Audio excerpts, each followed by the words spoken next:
Hello students, let us wind up the objective worksheet of electrochemistry in this session. Let us start off with question number 44.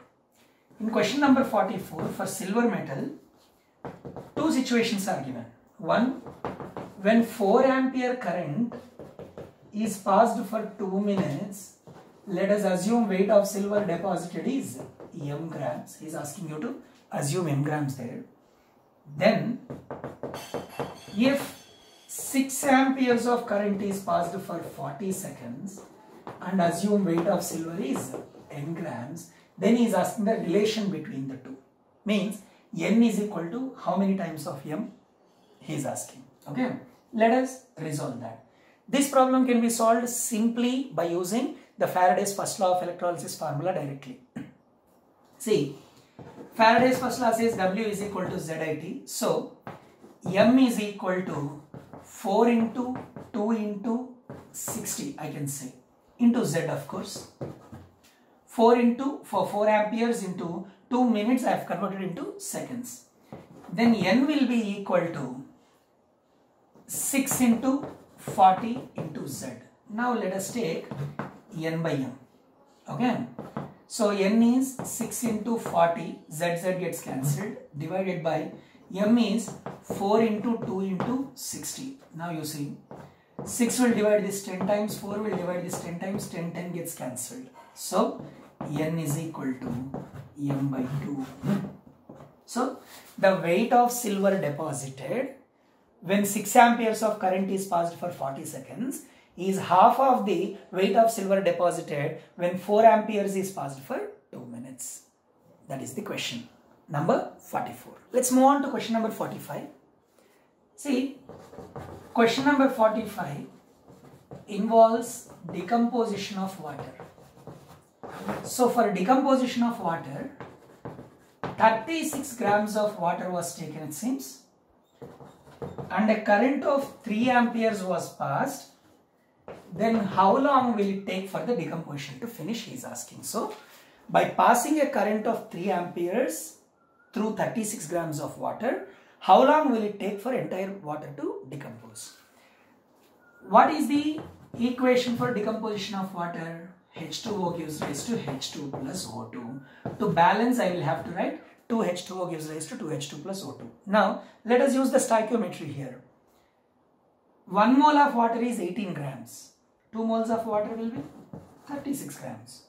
So, by giving 36 grams, he is indirectly, I wrote silver here, sorry. By giving 36 grams, he has indirectly given you 2 moles of water. Now, let us first understand the charge required for decomposing 2 moles of water. Then from charge, time can be easily calculated. So, for 2 moles to decompose, how many electrons are involved? Whether reduction point of view you take or oxidation point of view you take. For example, reduction point of view. +1 to 0 hydrogen is becoming. So, 1 electron involved for reduction of each hydrogen atom. But how many hydrogens are involved totally for 36 grams, that is 2 moles? 4 hydrogens. So, that means 4 electrons. Or, from oxidation point of view you take. For oxygen is changing from -2 to 0. Each oxygen losing 2 electrons. There are 2 oxygens involved. So, totally 4 electrons. So, from all the angles, number of electrons involved are 4. Therefore, so for when 1 mole of electrons is involved, 1 Faraday is required. When 4 moles of electrons is involved, 4 Faraday is required. So, 36 grams of water needs 4 moles of electrons, which means 4 Faraday. Is that clear? Now, let us calculate the time period. Q is equal to I into T, or T is equal to Q by I. So, T is equal to 4 into 96,500 by 3 amperes current. This you will get answer in seconds. But he has asked you to calculate answer in hours. That's why simultaneously we can divide with 3600 also. Directly I am calculating time in hours. Okay. So, simplify this. Now, 4 will divide this one 9 times. 4 9s are 36. Now I can do very much approximation because options given to you are 36 hours, 18 hours, 9 hours, 4.5 hours. Since options are quite far away from each other, I can dare to comfortably round it off. So let me assume this as 900, then this will divide it 100 times. So approximately 33 hours you are going to get. The closest answer is 36 hours. That is question number 45. For decomposition of 36 grams of water, he is asking how much time will it take if 3 amperes of current has to be passed. From the equation we have understood that for 2 moles of water to be decomposed, we need 4 moles of electrons. So 36 grams is nothing but 2 moles. 4 moles means 4 Faraday. So I found the charge, then I divided it by current to give you time, of course in hours. Okay. In question number 46, he is saying that charge required for electrolyzing 0.2 molar aqueous copper cupric solution is same as charge required for electrolyzing 2.24 liters of hydrogen at STP from 0.1 molar sulfuric acid. Then what would be the weight of copper that was formed, he is asking. And the options given to you are 1.5 grams, 6.35 grams, 3.18 grams and 12.7 grams. Let us answer this. See, this question is actually based on Faraday's second law of electrolysis. How do I justify that? See, please understand. Same quantity of electricity is required for both the purposes he is saying. For obtaining 2.24 liters of hydrogen by electrolyzing sulfuric acid, and for obtaining some W grams, whichever we need to calculate, W grams of copper from some copper cupric salt solution, for both of them it requires the same electricity he is saying. When same electricity is passed, the ratio of weights deposited is equal to ratio of their equivalent weights. Now what we need is, to get the weight of copper, what we need is the weight of hydrogen that is liberated as well as the equivalent weight of hydrogen. Now, how is hydrogen formed? H plus 1 electron gives rise to half H2. So, for every 1 mole of H plus to be reduced, 1 electron is required. That's why valency of hydrogen is 1. This is known to you. So, equivalent weight of hydrogen will be its atomic weight 1 by 1. So, 1 gram. Right. So, we have equivalent weight here. Now, how many grams of hydrogen is deposited? Because we need to take ratio of weights of both the substances. Now, you know very well from your first chapter of first year that 22.4 liters of hydrogen is equal to 2 grams. Here how much is given? 2.24 liters. So that will be 0.2 grams. Now please understand, 0.2 grams of hydrogen is deposited. So for the same amount of electricity, how much of copper will be deposited? So it's a second law, Faraday's second law question. So weight of hydrogen by weight of copper is equal to equivalent weight of hydrogen by equivalent weight of copper. That is, weight of hydrogen deposited is 0.2 grams. 0.2 grams by X, which is the weight of copper we need to find out, is equal to equivalent weight of hydrogen by equivalent weight of copper will be 32. Though he must have given you atomic mass as 63.5, I am taking atomic mass as 64, divide by 2, you will get 32. Because options are quite comfortable for me, so no issues. So, therefore, X is equal to 0.2 into 32. Okay, which will be your nearest answer. It's going to be 6.35 grams. 6.4 grams you are going to get 6.35 grams. Is that clear? That is question number 46 based on Faraday's second law of electrolysis. Going to question number 47. For aqueous sodium chloride solution, which popularly called as brine solution in industries, 0.5 liters of solution was taken. and its concentration was 1 molar. They have passed the current for 965 seconds and the current was 5 amperes. So a current of 5 amperes was passed for 965 seconds. Then after electrolysis, what would be the pH? pH after electrolysis, he is asking. Another classic question where the concept of electrolysis is combined with concept of pH, that is ionic equilibrium. Let us check that. See here. Let us first write the equation for electrolysis of brine solution. Okay. Sodium chloride in the presence of water, because it is aqueous. Go to the concept of product formation during electrolysis, which I have discussed for aqueous NaCl.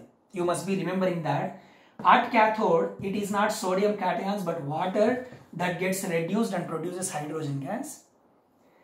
At anode it is not water but chloride ions that gets, because of over voltage, because of preferential discharge, because of higher voltage, water reduces and forms H2. Whereas out of water and chloride ions, because of over voltage, chloride oxidizes and produces chlorine gas. You must be remembering. If not, go back and revise it. Then Na plus ions are left out and water reduction will be producing OH minus ions. So the unused or unreduced Na plus ions and OH minus ions formed due to reduction of water together will form NaOH. Now, if you want to balance it with respect to 1 mole of sodium chloride and water, you will have to put half mole each here. From this you can clearly understand 1 mole of NaCl upon complete electrolysis produces 1 mole of NaOH. So it is clear that electrolysis of 1 mole NaCl gives 1 mole OH minus ions. Why I am focusing on OH minus ions? I want pH after electrolysis here. And pH of the final solution is determined by what? Concentration of OH minus ions. That's why 1 mole of OH minus I am taking. I mean OH minus concentration I am taking. So 1 mole NaCl produces 1 mole OH minus. Now I want to know the charge required to electrolyze 1 mole NaCl. What will be the charge required to electrolyze 1 mole NaCl can be understood from the number of electrons involved. Now, take number of electrons in terms of chlorine point of view or take number of electrons in terms of reduction of water point of view. Oxidation of chlorine point of view you take from Cl minus, chlorine has changed to 0. So it would have lost 1 electron. From reduction of water point of view you take, in water 1 hydrogen changed to OH minus, means it is remaining plus 1 to plus 1. Whereas another hydrogen has changed from H plus 1 to 0. So plus 1 to 0, reduction is 1 electron. So pretty clear, for 1 mole of NaCl to be electrolyzed, you need 1 mole of electrons, that means 1 Faraday. Therefore, now I'll write 1 mole of NaCl to electrolyze, you need 1 Faraday. So it implies that 1 Faraday, that is 96,500 coulombs, can produce 1 mole OH minus ions. Clear? From these two statements it follows that 1 Faraday can produce 1 mole OH minus ions. Now how many Faraday are supplied? Therefore 965 into 5 Faraday can produce, or 5 coulombs can produce, because 965 seconds it is passed and 5 amperes of current is passed. Current into time is nothing but charge. So 96,500 coulombs can produce 1 mole of OH minus ions. So 965 into 5 coulombs can produce how much? 965 into 5 divided by 96,500. This will divide this one 100 times. 5 by 100 is nothing but 0.05 mole. Now, molarity of OH minus ions, because I would need concentration of OH minus ions. So molarity of OH minus ions is number of moles by volume. Number of moles is 0.05. Volume is 0.5. 0.05 will divide 5 10 times. 1 by 10. So 0.1 moles is the concentration of OH minus. So OH minus concentration is equal to 10 power minus 1 molar. not 0.1 mole, 0.1 molar mole per liter. Number of moles by volume I have taken. So now, concentration of OH minus is 10 power minus 1 molar. From the concept of ionic product of water, you must have learnt that, I'll explain that here. You must have learned that concentration of H plus into concentration of OH minus in any aqueous solution is 10 power minus 14. Now, concentration of OH minus we understood is 10 power minus 1. Therefore, concentration of H plus in the same solution, because to get pH you need H plus concentration. Concentration of H plus in the same solution will be equal to 10 power minus 14 by 10 power minus 1, that is 10 power minus 13. So concentration of H plus in this solution is 10 power minus 13. Now pH is minus log 10 power minus 13, comes out as 13. I'll quickly explain what we did. We analyzed how many 1 mole of NaCl will produce how many moles of OH minus from the electrolysis reaction, and we understood 1 mole of OH minus will be produced. Then we found out how much charge will be required for 1 mole. From both oxidation and reduction point of view, 1 mole of NaCl requires 1 mole of electrons for electrolysis. So 1 mole of NaCl requires 1 mole of electrons, that means 1 Faraday. Therefore, it follows that 1 Faraday can produce 1 mole of OH minus ions. That is 96,500 coulombs can produce 1 mole of OH minus ions. But number of coulombs passed was 965 into 5 coulombs. So you got 0.05 moles of OH minus. But for calculating POH or pH, what you need is molarity. That is number of moles by volume. So if volume was given 1 liter, no issues. Directly number of moles is molarity. But here volume is given 0.5 liters. So molarity of OH minus came 10 power minus 1. From OH minus concentration, we calculate H plus concentration 10 power minus 13. When H plus concentration is 10 power minus 13, pH will be 13.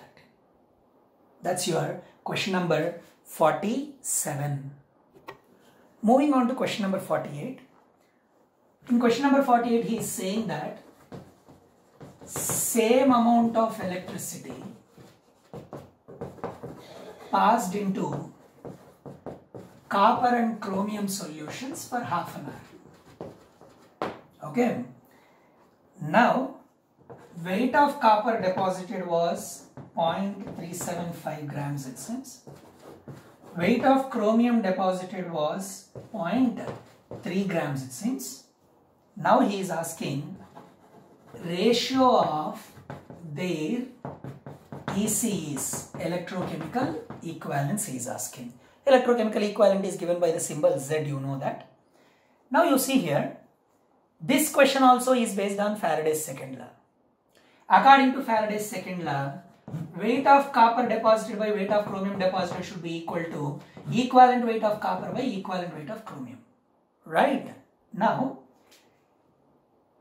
what is Z by the way? You need Z but you have equivalent weights here.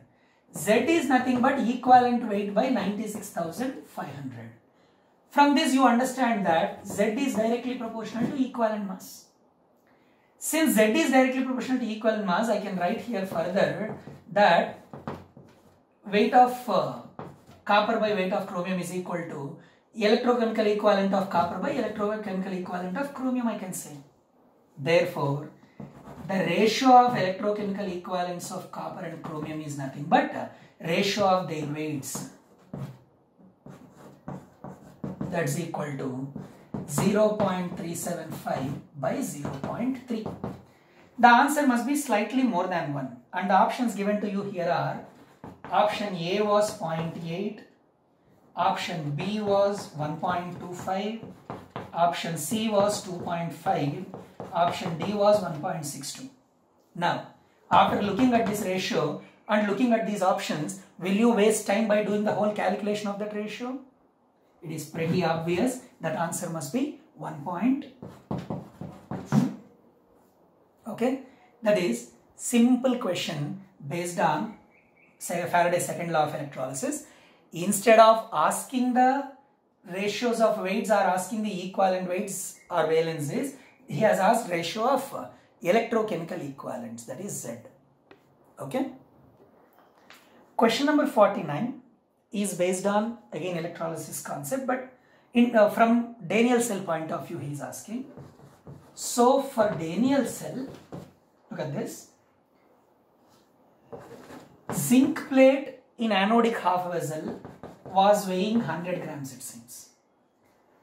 Concentration of copper ions in cathodic half vessel was 1 molar it seems, and volume of copper solution in cathodic half vessel was 1 liter it seems. Okay. Now the question he is asking is, how much time does it take for the reaction to complete? Means the substances in Daniell cell are working and giving us the electricity. Now, W grams of zinc and 1 liter of 1 mole copper sulfate solution he has provided to us. Now, how much time will it take for this reaction to finish? This is the question he is asking. Now, to calculate the time, we need to calculate the charge. You know that. Charge is equal to current into time. So, time is equal to charge by current. By the way, the current is given here as 1 ampere. That I forgot to mention. Now, the options given to you are 1.1 hours, 46 hours, 53.6 hours, and then 24 hours. Now, let me do the calculation. See, first let me write the reaction of Daniell cell. Very popular and repeatedly done. Zinc displaces copper ions, cupric ions, to form copper solid and forming zinc ions. Right? Now, you are clearly noticing that they react in 1:1 ratio of their moles. Means for every, it's a balanced equation. So for every 1 mole of zinc, you need 1 mole of copper sulfate to react. Correct? So they are always reacting in what ratio? 1:1 ratio. Now let us see from the given quantities how many moles of zinc and how many moles of copper are there. You know very well 65 grams is equal to 1 mole of zinc. 65 grams is equal to 1 mole of zinc. How many grams are given here? 100 grams are given here. So 100 by 65. Okay. So approximately some 1.5 moles you will get. Approximately 1.5 moles you will get. Now, molarity of copper is given as 1 molar. Volume is given as 1 liter. Molarity is equal to number of moles by volume. So number of moles is equal to molarity into volume. 1 into 1 is 1. So there is 1 mole of copper. Now look at this. There is 1 mole of copper. There is 1.5 mole of zinc. Now tell me, according to balanced equation, which we call it as stoichiometric equation, according to balanced equation, 1 mole of copper ions require how much of zinc? 1 mole of zinc. But how much he has provided? 1.5 mole. So tell me, which is the limiting reagent, which is the excess reagent? First year, stoichiometry. So this is the limiting reagent, this is the excess reagent. Half mole extra zinc is. That's why our calculations have to be done with respect to copper only. Now, for 1 mole of copper to be completely reduced, you need 2 moles of electrons. That means 2 Faraday. So, I can say 2 into 96,500 coulombs of charge is required for complete reaction. Over. Now, you need time period required. So time is equal to Q by I, and he told I is 1 ampere. So time is nothing but Q, 2 into 96,500 seconds. But you want answer in hours, that's why divide by 3,600. Okay. Now you check. This will be dividing 965 by 18. Which option comes closest to 965 by 18? This is close to 20. This is close to 1000. 1000 by 20 will be close to 50. Okay. So which answer is close to 50? Option C. Of course, it has to come more than 50. I agree this is also closer to 50, but from this it is clearly evident that it must be more than 50. That's why option C. You simplify and cross check, you will get the same answer. Okay. That is question number 49. Question number 50, a very simple and straight question is given here. permanganate has to be changed to manganate, it seems, MnO4 2 minus. Permanganate has to be changed to manganate, it seems, MnO4 2 minus. Permanganate, 1 molar permanganate, 1 liter volume was taken, it seems. 1 molar, 1 liter means how much is there? 1 mole. So, indirectly, 1 mole of permanganate is taken. And by the end of the reaction, 0.1 moles of manganate has to be left out, it seems. Means 0.1 moles of manganate has to be formed, it seems. Now, let us look at the reaction. There is no need of balancing any atoms. By the way, what is he asking? Charge required in terms of Faraday he is asking. For 1 mole of permanganate, because he gave 1 molar solution, 1 liter, so that means 1 mole. For 1 mole of permanganate to produce 0.1 moles of manganate by the end of the reaction, how much charge is required in Faraday he is asking, and your options were 0.1, 1, 10 and 100. Okay, let us solve this now. See, as I was telling, in permanganate, 4 into minus 2 minus 8, minus 8 plus 1 minus 7. So to neutralize manganese must have had plus 7. 4 into minus 2 minus 8 plus 2 minus 6, to neutralize this would have had plus 6. Means permanganate to become manganate, there is decrease in 1 unit. Oxidation number is decreased by 1 unit. That means 1 electron has to be gained. 1 electron has to be gained. So please understand, and according to balanced equation, 1 mole becomes 1 mole. So for 1 mole of permanganate to become 1 mole of manganate, you need 1 mole of electrons. That means 1 Faraday is needed. Whereas he wants only 0.1 moles of manganate to be formed. 1 mole reduces to form 1 mole. So for 0.1 mole to be formed, how much has to reduce? 0.1 moles have to be reduced. Now, reduction of 1 mole of permanganate requires 1 Faraday.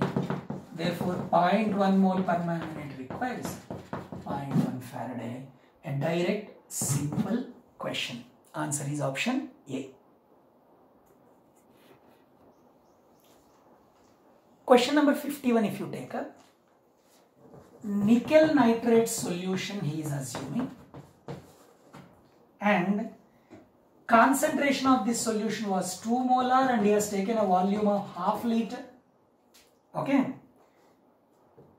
9.65 amperes of current was passed for 3 hours.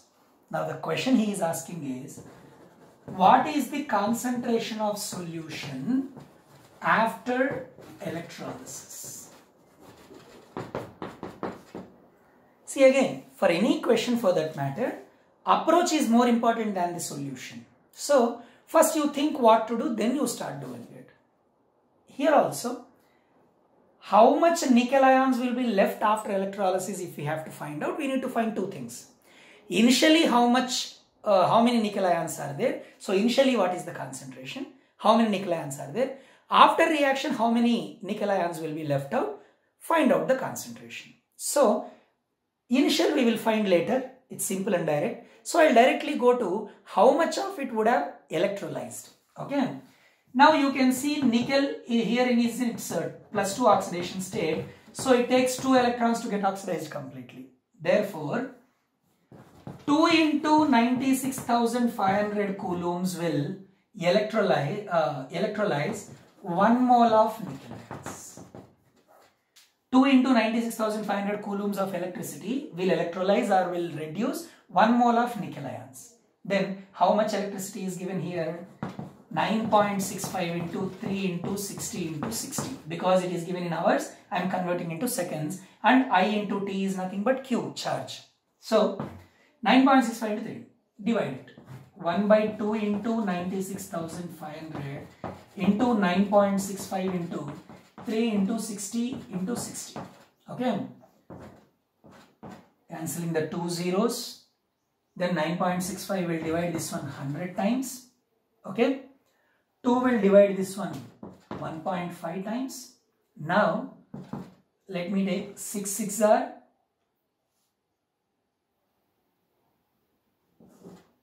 36 into 1.5 divided by 100. This is what you are having. So you can say 0.36 into 1.5. Okay, 0.36 is almost equal to 0.4. Okay, we can round it off, no issues. So 0.36 is almost equal to 0.4. 1.5 into 0.4. 15 fours are 60, right? So you are going to get 0.6 approximately here. 0.6 moles here. Okay, now 0.6 moles can be electrolyzed using this particular charge. Now, initially how many moles were there?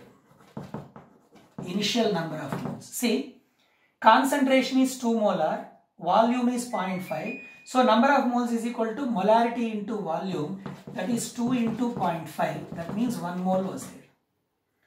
1 mole was there, out of which 0.6 moles are consumed. Therefore, number of moles of nickel left out is equal to 1 minus 0.6, that is 0.4 moles.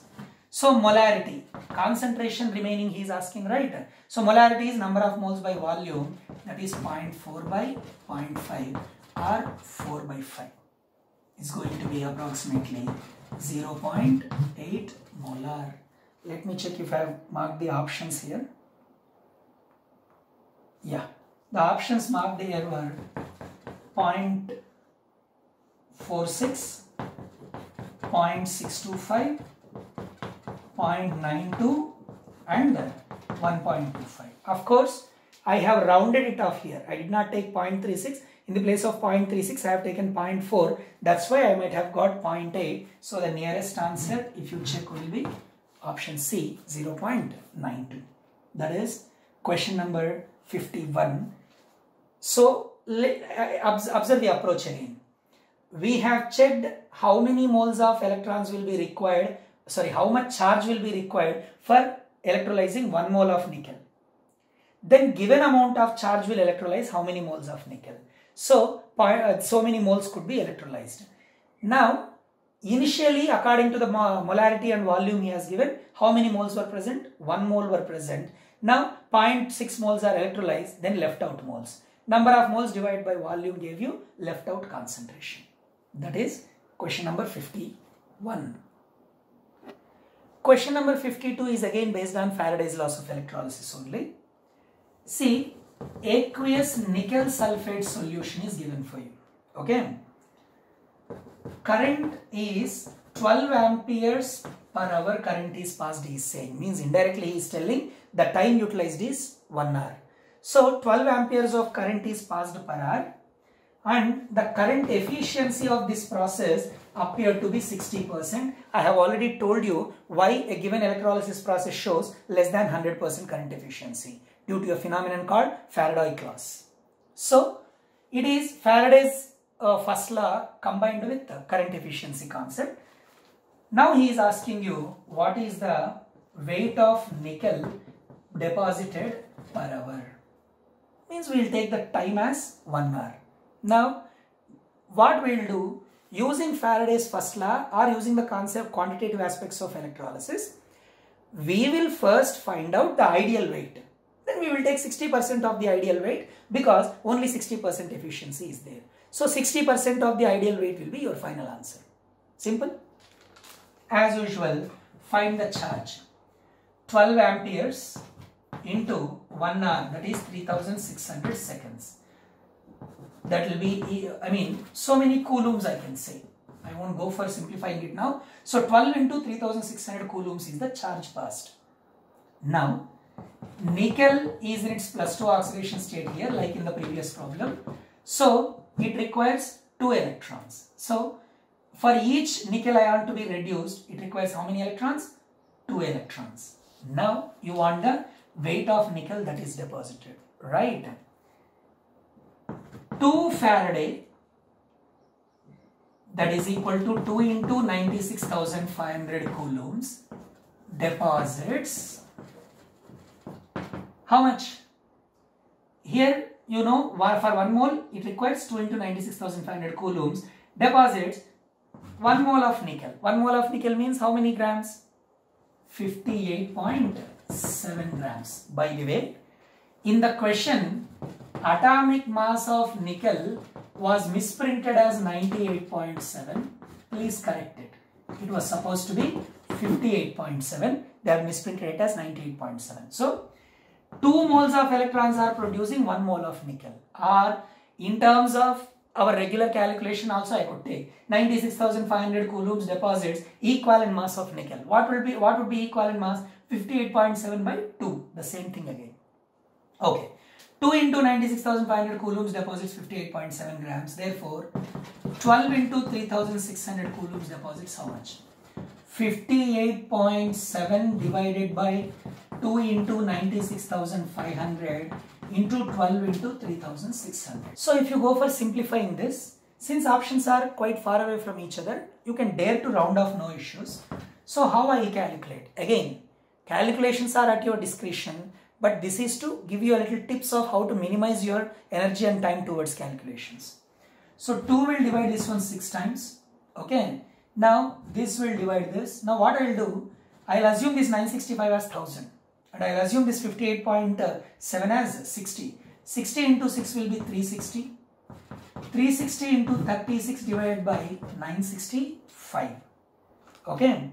That is how you are going to do the calculation. Now, sorry, assume this as 1000, no problem. Now if you assume it as 1000, it's going to be 360 by 1000 will be 0.36 into 36. Again, I am assuming 0.36 as approximately 0.4 into 36. Multiply that, you will end up getting 14.4 grams. That would be, of course, rounded off. Of course, rounded off. Of course, a lot of rounding off I have done. But don't worry, you will notice I will get the answer nearest to it. Now 14.4 is the ideal weight, but the current efficiency is just 60%. So actual weight of nickel is going to be 60% of 14.4 grams. 60% of 14.4 grams. Which one would be nearest to this? You can check. And you will get the answer as somewhere close to 8, that is 7.883. Okay, so it's a question based on Faraday's first law of electrolysis. From the current and time given, we have calculated the charge.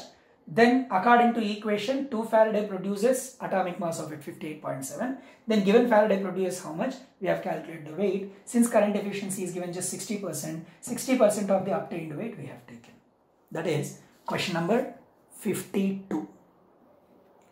If you look at question number 53, he has given you solutions of 3 salts, some unknown salts A, B, C. Now what happened? Same amount of electricity is passed through all the solutions. When same amount of electricity is passed through all the solutions, he is saying weight of A deposited is 4.2 grams. Weight of B deposited is 5.4 grams. Weight of C deposited is 19.2 grams. Okay. Then he is also giving you atomic weight of A is 7, atomic weight of B is 27, and atomic weight of C is 64. Then he is asking you what is the ratio of valencies of these elements. What is the ratio of valencies of these elements? Now, can you take a while and tell me this question is based on which concept? Yes, you are absolutely correct. Whenever they are saying same quantity of electricity is passed, please understand they are clearly talking about Faraday's second law of electrolysis. According to Faraday's second law of electrolysis, W1 by W2 is equal to E1 by E2, right? Therefore, please understand, equivalent weight of A is to equivalent weight of B is to equivalent weight of C must be equal to weight of A is to weight of B is to weight of C. But did he give you equivalent weights? No, he gave you atomic weights. And he is asking you valencies.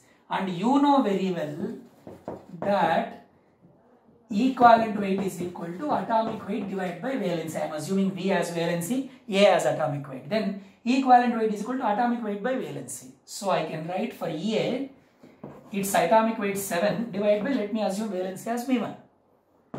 For EB, in the place of EB, its atomic weight 27 divided by, let me assume valency as V2. For the element C, in the place of EC, I can write its atomic weight 64 divided by, assume valency is V3. Should be equal to 4.2 is to 5.4 is to 19.2. Now you need the ratio of valencies. So exchange them. So V1 is to V2 is to V3 should be equal to 7 by 4.2 is to 27 by 5.4 is to 64 by 19.2. He has given the values very comfortable, please understand. 7 6 are 42. So this will be 1 by 0.6 is to 27 2s are 54. That's why it will be 1 by 0.2. And 64 3s will be 192. So it will be 1 by 0.3. Okay. So even you can write it as 1 by 6 is to 1 by 2 is to 1 by 3. To get the proper ratio, let us multiply all of them. The ratio you have there is 1 by 6 is to 1 by 2 is to 1 by 3. To get a proper ratio, multiply all of them by 6. 1 by 6 into 6 will be 1 is to 1 by 2 into 6 will be 3 is to 1 by 3 into 6 will be 2. So the final answer would be 1 is to 3 is to 2. Same Faraday's second law of electrolysis. Because chemistry wise they can't ask you any more tough concepts. There is nothing to twist conceptually. They are trying to twist in terms of calculations. That's all. Okay. So instead of asking weights or equivalent weights, he has asked you valencies in this case. Good question, by the way. Okay. In question number 54, he is talking about electrolysis of aqueous HCl solution. Okay. The volume of solution taken was 1 liter and its concentration was 1 molar. And he has passed a current of 10 ampere for a period of 965 seconds. Now he is asking you, what is the pH after electrolysis? Again, please understand. Approach. Whenever he says pH, we need to focus on concentration of H plus ions. Now approach is simple. Before electrolysis, as per the volume and molarity given, how many moles of H plus ions are there? And for the given quantity of electricity, how many moles will be consumed? How many moles will be left out? For left out H plus ion concentration, you can calculate the pH. Right? So now here, we will find out initial how much was there and all we will find out. First we will see how many moles would have been electrolyzed. So the H plus ion takes 1 electron to produce half mole of hydrogen gas. So you can clearly see 96,500 coulombs reduces 1 mole H plus. Right? Therefore, 10 into 965 coulombs, which is nothing but 9,650 coulombs. So 9,650 divided by 96,500, which will be equal to 0.1 moles of H plus. So for the current that they have supplied for 965 seconds, 0.1 moles of H plus will be consumed. Now, how many moles of H plus were initially present? 1 liter, 1 mole. So number of moles initially would have been 1 into 1, nothing but 1 mole was present. Then consumed is how much? 0.9 mole. Therefore, left out is how much? Sorry, consumed is how much? 0.1 mole. Therefore, left out is how much? 0.9 mole.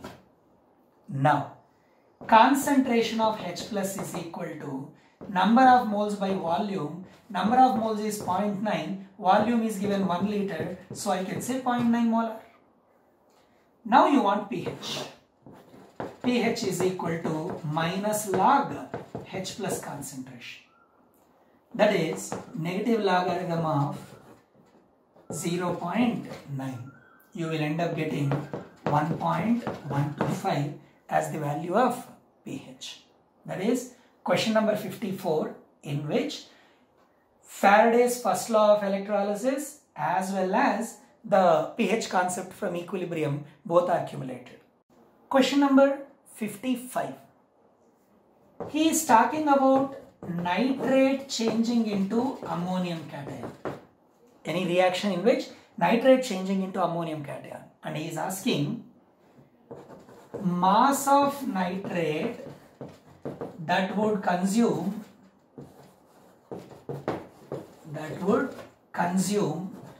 1 mole of electrons, he is asking. It is more of a mole concept and stoichiometry question than of an electrochemistry question. According to me, it is misplaced here. However, or maybe you can say it is redox reactions and mole concept question rather than an electrochemistry question. However, in nitrate, what will be the oxidation state of nitrogen? Let us calculate. Oxygen -2 into 3 -6 plus 1 -5. So nitrogen would have +5. Coming to ammonium cation. Hydrogen is +1. +1 into 4 is +4. +4 -1, because on RHS you will have +1, so it becomes minus. +4 - 1 is +3. To neutralize nitrogen in ammonium cation should have -3. So from +5, the oxidation state is reduced to -3. So it is a reduction reaction. Can you tell me how many moles of electrons are involved per mole of nitrate here? You are absolutely right. +5 to 0 is 5 moles. Then 0 to -3 is 3 more moles. So totally 8 moles of reduction, 8 moles of electrons are involved in this reduction. So from +5 it is changing to -3. So 8 moles of electrons are involved in this reduction. Now, what is the formula mass of nitrate here? Nitrogen is 14. Oxygen is 16 into 3, 48. 12, 62. So 62 grams means here 8 moles of electrons would reduce 62 grams of nitrate. He is asking 1 mole of electron would reduce how much? Therefore, 1 mole of electron would reduce 62 by 8. If you look at the options that you have, 31, 15.5, 7.75 and 62 is being given, then how much do you get here? 7.56 will be left out, so we will be getting 7.75 grams as the answer. So as I have rightly told, this is not an electrochemistry question. None of the electrochemistry concepts are tested here. It is a redox reaction as well as mole concept and stoichiometry based question. Okay, that is your question number 55.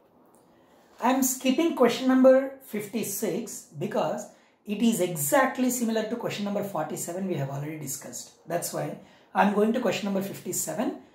You practice question number 56 by yourself. Now coming to question number 57, like in question number 47, like in question number 56, this question also is speaking about electrolysis of aqueous sodium chloride solution. Okay, now in that solution the weight of sodium chloride present was 6.5 grams it seems, but that sodium chloride is actually only 90% pure it seems. Okay, then he is asking, during electrolysis of sodium chloride, sodium hydroxide will be produced, and that sodium hydroxide is evaporated. The solution is evaporated and solid sodium hydroxide is separated. He is not even asking what quantity of sodium hydroxide is produced. Instead, he is asking, if I give you any acetic acid solution for electrolyzing the sodium hydroxide that is formed, and the concentration of that acetic acid is 1 molar, then volume of acetic acid required to completely neutralize that NaOH which is formed in the electrolysis of sodium chloride. Let us understand the question again. You have performed electrolysis of sodium chloride. and in that sodium chloride there is 66.5 grams of sodium chloride. That is only 90% pure. Okay. Now only 90% pure 6.5 gram sample of sodium chloride is electrolyzed. Some amount of sodium hydroxide is obtained. Now I want to neutralize that sodium hydroxide using acetic acid solution. The concentration of this acetic acid solution is 1 molar, then what volume of it will take? Now, first what you need is the amount of sodium hydroxide found. If you understood the amount of sodium hydroxide found, then finding out what volume of acetic acid, 1 molar acetic acid will be required to neutralize that is easy. So, to find the weight of sodium hydroxide produced, I need to first write the equation for electrolysis of sodium chloride solution.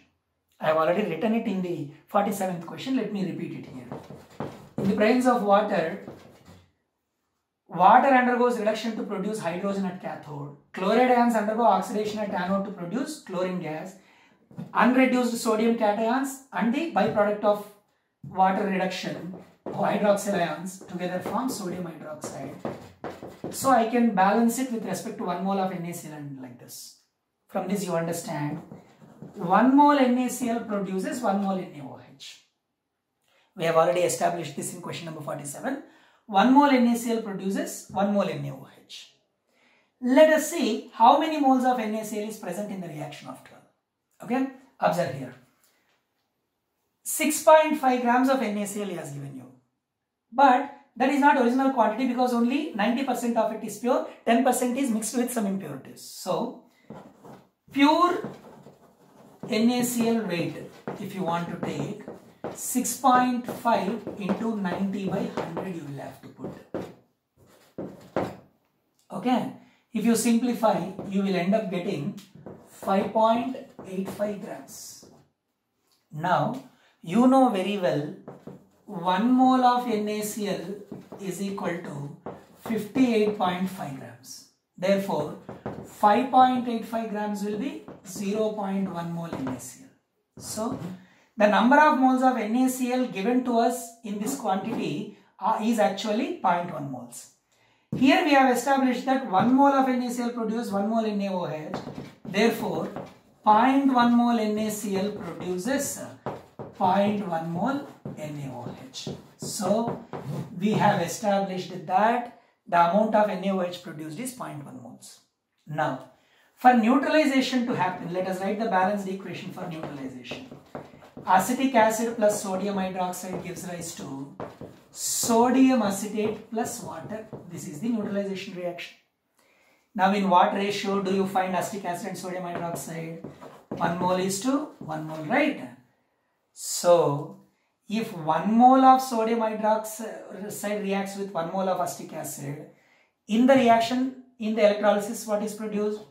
0.1 mole NaOH. So how much acetic acid required? 0.1 mole acetic acid. Clear? Now let me come to the last part of it. Volume of acetic acid solution required. 1 molar acetic acid means 1 mole per liter, right? 1 mole per liter. Now to give me 1 mole, I need 1 liter of 1 molar solution. Whereas I want only 0.1 mole. For 1 mole, 1 liter required. So for 0.1 mole, 0.1 liter required. 0.1 liter is nothing but 100 ml. See, instead of directly asking the quantity of NaOH produced, he has asked you the quantity of acetic acid required to neutralize that NaOH. We have established that 0.1 mole of NaOH is produced, and for that, according to balanced equation, you need 0.1 mole acetic acid. Now 1 molar solution means 1 mole per liter. So if I want 1 mole, I need 1 liter. If I want 0.1 mole, 0.1 liters is sufficient, which is 100 milliliters. That is your question number 57. Except for the fact that we have written electrolysis equation for sodium chloride, rest of the question is again stoichiometry based question only. Okay. Moving on to question number 58. He has taken hydrogen oxygen fuel cell, the Bacon cell, which we have discussed in detail during applications of electrochemistry. In this Bacon cell, at anode, 67.3 liters of hydrogen was oxidized At STP it seems. At STP 67.3 liters of hydrogen got oxidized. Okay. And time it took for this oxidation was 10 minutes. Then he is asking how much current is produced. Again students, wherever, whenever you see asking current giving time or asking time giving current, you understand we have to use the formula Q is equal to I into T. So we need the charge. So first we need to find the charge required. In this case charge produced, sorry, because it's a galvanic cell, not an electrolytic cell. So first we need to find the charge produced. From the charge produced, we can understand the current produced, because time duration for which the device has run is 10 minutes. So now let us first find the charge produced. For that, I need to write the balanced equation for oxidation of hydrogen. You must be remembering that in hydrogen oxygen fuel cell, the electrolyte is potassium hydroxide. And during anodic reaction, always in the presence of hydroxyl ions of the electrolyte, the product will be formed. We will be balancing it as 2, 2. Then hydrogen, 2 atoms of hydrogen have changed from 0 state to +1 state. That means it involves loss of 2 electrons. So, for 1 mole of hydrogen to be oxidized completely, you need 2 moles of electrons, which means 2 Faraday. 2 moles of electrons, which is 2 Faraday. Now, how many moles is given here? Let us understand that. See here. 22.4 liters at STP is equal to 1 mole. Correct? Therefore, 67.3 liters at STP will be equal to 1 by 22.4 into 67.3. If you simplify, you will end up getting 3. So, he has given you 3 moles of what? Hydrogen gas. 3 moles of hydrogen gas under oxidation to produce electricity here. 1 mole produces 2 moles of electrons. Then 3 moles would produce how many moles of electrons? So, 1 mole produces 2 into 96,500 coulombs of charge, because 2 moles of electrons it is producing.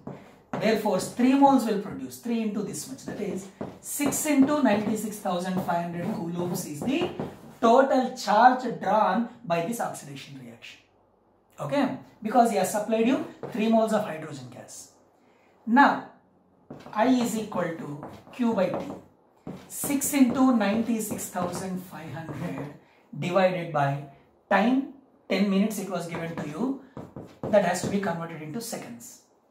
6 will divide this one 10 times and this will be gone. You will be left with 965 amperes as your answer. Okay. So, it is a cumulative question based on Faraday's first law of electrolysis as well as the hydrogen oxygen fuel cell, and everywhere stoichiometry mole concept is compulsory in all these things. It's like a fundamental aspect of entire calculations in physical chemistry. Okay, that is your question number 58. Let's move on to question number 59. See, there is solution of a silver salt, there is solution of a gold salt, and he is telling that same amount of electricity is passed through both of them. Same amount of electricity is passed through both of them. Then amount of silver deposited at cathode was 1.439 grams. Amount of gold deposited at cathode was 0.876 grams. From this information, he is asking you oxidation state of gold. He is asking you the oxidation state of gold. Now, if you observe closely, this question is exactly similar to question number 53, which we have solved based on the ratios of valencies. And I have already told you, whenever same amount of electricity is passed, that means the concept is second law of electrolysis. So, weight of silver by weight of gold will be equal to equivalent weight of silver by equivalent weight of gold. Now, we do not know their equivalent weights, but we know their atomic weights. Now, this question can be solved based on the only premise that silver always exhibits an oxidation state of +1. The most common oxidation state of silver is +1. On that premise only we will be able to solve this. So, In the place of equivalent weight of silver, I can take 108 by 1 because its atomic mass is 108 and valency is 1. In the place of equivalent weight of gold, I can take 197 by x, where x is the oxidation state of gold, which we need to calculate. So let me write 1.439 divided by 0.876 is equal to 108 divided by 197 by x. X goes up, so 108x into x divided by 197. Therefore, x will be equal to 1.439 into 197 divided by 0.876 into 108. You will have to simplify this, taking a little time, and you will end up getting the value as 3. So, the oxidation state of gold in this case is +3. Another question based on Faraday's second law of electrolysis, and the question which is absolutely similar to question number 53, where 3 elements A, B, C were given and ratios of their valencies were asked. Okay. Moving on to question number 60, the last question of guidance corner. He has given you delta G0 formation for water minus 237.2 kilojoules per mole in terms of kilojoules. He has given you delta G0 formation for carbon dioxide, that is minus 394.4, same kilojoules per mole. He has given you delta G0 formation for pentane, whose formula will be of course C5H12, and the value was minus 8.2 kilojoules per mole. Then he is asking E0 cell of pentane oxygen fuel cell. E0 cell value for pentane oxygen fuel cell. Let us begin with the end in mind again. By the way, before going to that, let me explain you. This is a question based on, this is a question cumulated with your thermodynamics chapter. Electrochemistry plus thermodynamics. In thermodynamics last year you have studied, in thermochemistry particularly, you have studied something called Hess law of constant heat summation, which says that whether it occurs in single step or more than one steps, enthalpy changes or free energy changes of the net reaction will be always same. If it occurs in single step or it occurs in more than one steps, that means if you add enthalpies or free energies of all the individual steps, you will get the enthalpy or free energy of the overall reaction or net reaction. Based on that premise, the questions they used to give were, they used to give a set of equations and their delta H values, and they give you another equation and they ask you the delta H value. You used to observe doing what operations between these equations, I get the unknown equation. You used to do the same operation on the enthalpy changes to get this. Same approach has to be followed here. However, not enough if you calculate delta G, you need to convert that to E0 cell. So, let us begin with the end in mind. For the cell reaction of pentane oxygen fuel cell, you need electrode potential, cell potential value. First, let us write that. In any fuel cell, I told you, combustion is carried out electrochemically to produce electricity. So, C5H12 combustion reaction indirectly he is asking you. Okay. So, C5H12 plus O2 gives rise to any hydrocarbon upon combustion produces carbon dioxide and water. You know that. Now, let us balance it. 5 carbons are there, so I should put 5 here. Then 12 hydrogens are there, so I should put 6 here. 10 plus 6, 16 oxygens are there, so I should put 8 here. First point to be noted. Now, I want E0 cell of this. Let me call the free energy change of this reaction as delta G0 R. Then delta G0 R is equal to minus NF E0 cell. So, if I could find out the free energy change of this reaction, and if I could identify the number of electrons involved in this reaction, then I got the E0 cell value. How to identify the number of electrons involved in this? Let us identify and keep it. So, here E0 cell is equal to minus delta G naught R by NF. N and F I will know, F I will know 96,500. Let me calculate N also and keep it. Then I will tell you how to calculate delta G naught R value. Okay.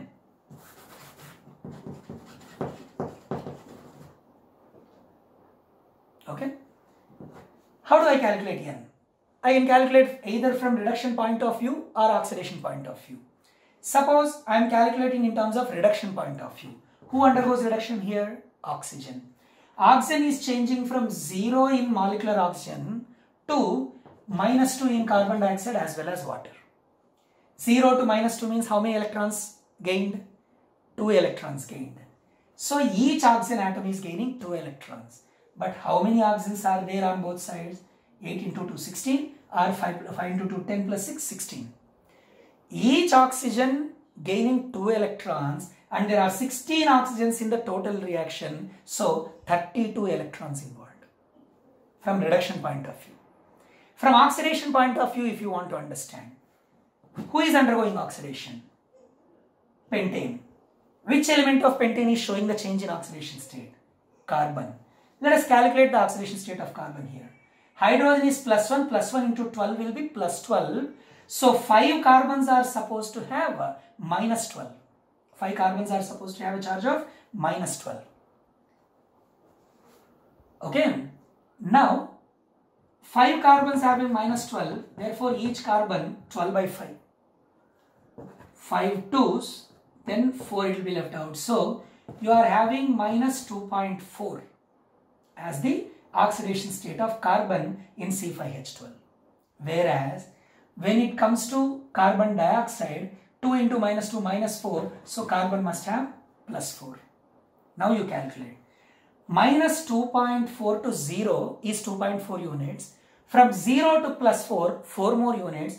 Totally each carbon is showing 6.4 units of change. Into how many carbons are involved? 5 carbons. 5 into 6.4 if you do, you will get 32. So, whether from reduction point of view you take, which is oxygen, each oxygen gaining 2 electrons, 16 oxygens, so 32 electrons, or oxidation point of view you take, pentane is undergoing oxidation, carbon changing from -2.4 to +4, that means 6.4 units, each carbon changing by 6.4 units, 5 carbons, so 32 units. So, N value is 32. Now my task is almost 50% done. I have N value, I have Faraday 96,500. Now if I could find free energy change for this reaction, I can substitute there and get my answer. Now, finding free energy change involves the concept of Hess law. In the given information, he has given you free energy of formation of water, carbon dioxide and pentane. And you need to find free energy for this overall reaction. That's why your equation 1 would be reaction showing formation of water. H2 plus half O2 giving rise to H2O, for which the delta G naught formation is given as -237.2 kilojoules per mole, of course. Then equation 2 would be C plus O2 giving rise to CO2, for which delta G naught formation is given as -394.4. Similarly, equation 3, carbon plus hydrogen giving rise to C5H12. That represents the formation reaction of pentane. If you remember thermodynamics, if someone says heat of formation or free energy of formation, it is the energy change involved in formation of 1 mole of that substance from its constituent elements. So I should write its constituent elements on the reactant side and 1 mole of that compound on the product side. So C plus H2 giving rise to C5H12. So 5C plus 6H2. This is equation 3, for which he has given you it is -8.2. Now, the equation for which you need the free energy change is C5H12 plus 8O2 giving rise to 5CO2 plus 6H2. Now what we need to find out? By doing what calculations between these three equations, I would get this equation. If I could find that, same calculations I will incorporate in their delta G values. Let me work on that. Here on reactant side I need C5H12, whereas in this equation I have C5H12 on the product side. Please note. Reactant side I need 8 moles of water. Here I have done in this equation, I have it in the reactant side only. Carbon dioxide and water I need on the product side. In this equation you have carbon dioxide on the product side. In this equation I have water on the product side. So whatever is required in this equation are there exactly on the right places in these two equations. So these two equations need to be added and they should be subtracted. Then you will get this equation. But before adding, I need 6 moles of water. But here there is only 1 mole. So I should multiply this by 6. I need 5 moles of carbon dioxide, but there is only 1 mole, so I should multiply this by 5. Now you see. I multiply this equation by 6, this equation by 5, and then subtract this. Then you will get this. You can notice. When you take minus here, what happens? 5 carbons get subtracted. Here there will be 5 carbons, they get cancelled. 6 hydrogen molecules get cancelled because there will be 6H2 here. 6H2 minus 6H2 gets cancelled. Then you have 6 into half will be 3. 3 oxygens here and 5 oxygens here. 3 plus 5 will be 8 O2 gets added here. And because you have subtracted, minus C5H12 comes this side, becomes C5H12 as a reactant. Are you noticing? Okay. So you will end up getting 5 CO2 and 6H2 on the product side. So conclusion, equation 4 can be obtained by multiplying equation 1 with 5 and adding it to equation 2 multiplied with 6 and subtracting equation 3 from them.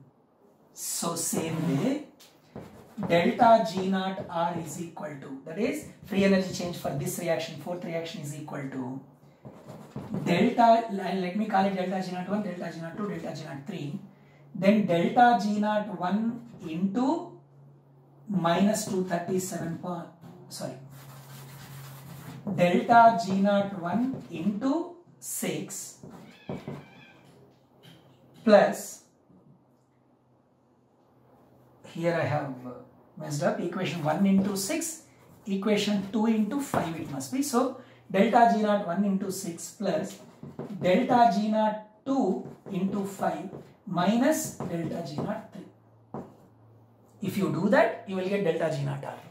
Now it is not difficult.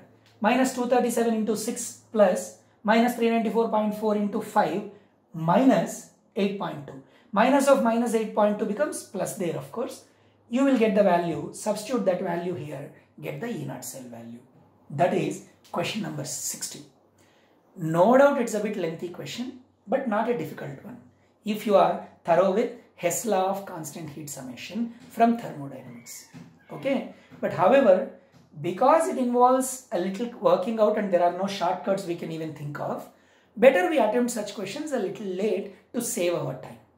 Okay, this will end the 60 questions of guidance corner from your objective worksheet in Transcend material of EduShrine. There are a set of homework questions.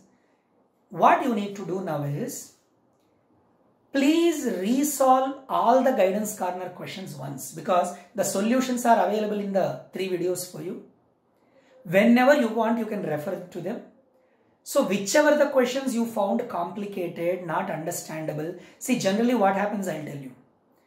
Common complaint or common problem students come to teachers is, sir, entrance questions, how much ever we are solving, we are unable to solve a new question. Again, I am telling you, if you were solving very nicely, unable to solve a new question is not impossible, because if you notice, in these 60 questions, plenty of models we have covered. Plenty of situations we have covered, plenty of context we have covered, and approaches we have understood. If the approach becomes strong in mind, seeing another problem and solving it is not at all a problem. And there were quite a good number of questions where the solution was a bit tricky and more than one steps, etc. All such questions you need to resolve because you have understood the solution. then what happens? Approach comes to mind. Please understand, if you understand the solution, you won't get it. If you get the solution, you get it. Okay, that's why don't compromise by understanding the solution from this video. Solve it again by yourself. Then you go for solving home exercise, that is practice corner. Then you will keep getting answers for the questions in practice corner. Then your confidence will be boosted. The mistake the students do is directly they go to practice corner. Of course, most of them don't go to practice corner only. But those who go also directly they go to practice corner. As a result, before building the confidence, you are trying to answer the questions. So you will end up not getting the answers. So resolve all the complicated questions from guidance corner. Then go to practice corner. All the best.